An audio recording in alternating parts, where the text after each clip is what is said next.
Hey guys, this is a first in a series of videos that I'm going to be doing debunking quantum theories of mind. Now, that's not debunking quantum physics, nor is it putting forward a theory which resolved the paradoxes observed in the double-slit experiment and black body radiation with Newtonian physics. If I could do that, then I'd win a Nobel Prize. So I'm just going to be looking at why quantum physics isn't an appropriate explanation for human consciousness. Now, again, I don't deny the strange effects of quantum physics. I don't deny that those effects probably are happening all throughout our body. But I don't think that quantum physics is as yet a final explanation. Obviously, there are many different interpretations of quantum physics. There is no definitively agreed upon interpretation of quantum physics. As Niels Bohr says, he who accepts quantum theory does not understand it. And I think this is very true. So again, as I said, there are many interpretations of quantum physics. I will look at a few of them. I'm probably going to be looking at 3 of them that are appropriate to quantum mind. That is, for historical context, Niels Bohr's original Copenhagen Interpretation.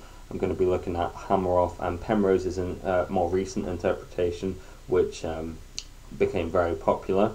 I briefly critiqued it in another video, but that was more just having a go at Stuart Hameroff because he didn't understand functionalism. And finally, I'm going to be talking about a interpretation of quantum physics that I found in the book by John Gribben called Schrödinger's Kittens, and it's worth a read. It is a fascinating book.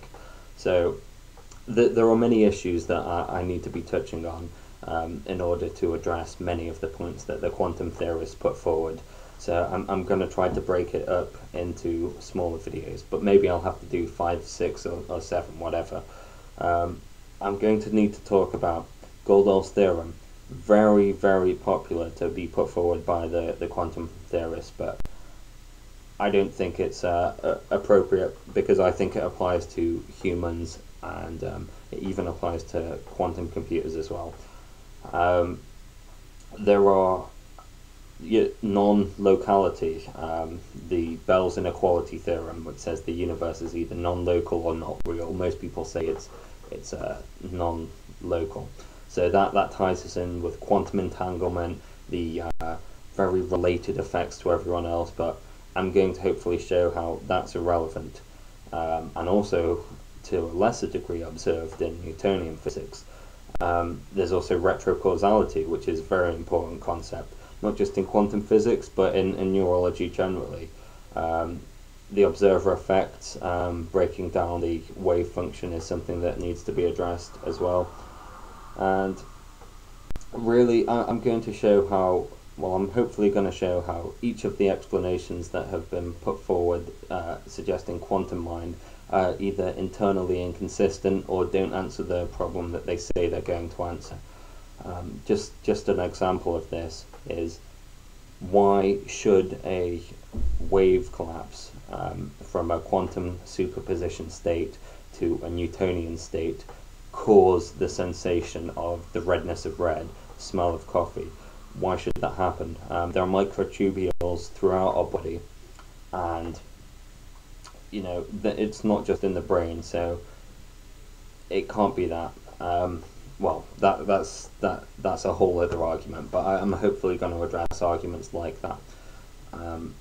So that's all I'm going to talk about for now. Next week I'm going to look at the Copenhagen Interpretation, which I don't think anyone still supports, but it's good to get a historical context, as it was one of the first theories of quantum physics and it had massive implications for consciousness.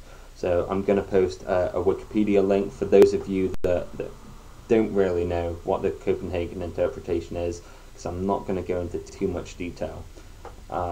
Also look into Schrödinger's cat. It's a great example of the implication of the Copenhagen Interpretation.